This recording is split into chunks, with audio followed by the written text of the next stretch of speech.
কমাল, কমাল স্পষ্ট বল, মামুনের সাথে কি করছিস স্পষ্ট করে বল। খোদার কসম কমাল, তোরে আমি জানে মেরে ফেলবো।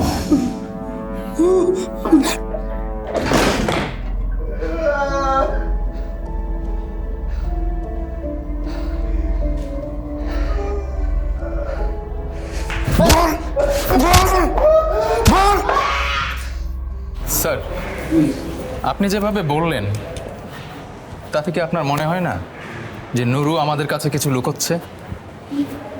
তা মনে হচ্ছে।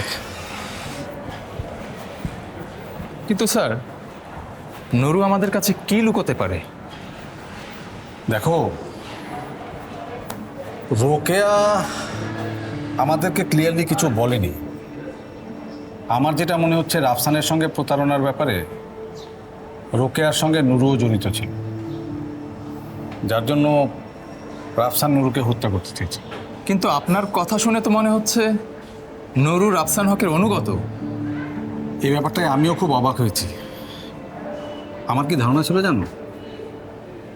আমার ধারণা ছিল রাফসান হকের ইনফরমেশন দিয়ে আমাদেরকে আপডেট করবে নুরু। কিন্তু এক কাজ করো স্যার, তুমি নুরুর ফোন নাম্বারটা ট্যাপ করার ব্যবস্থা করো। ও কখন, কোথায়, কার সঙ্গে কথা বলে আমাকে একটু জানাও। Okay sir.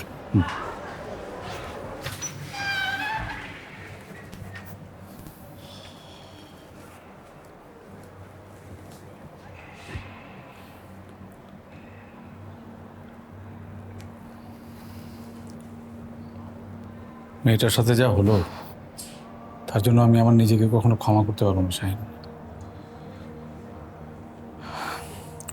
সিসিটিভি ফুটেজটা আমাকে একটু দেখা হচ্ছে। স্যার,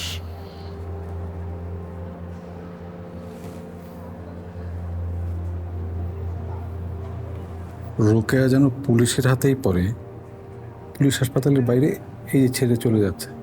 জি স্যার। এই ছেলেটাকে খুঁজে বের করো ফার্স্ট। Okay sir.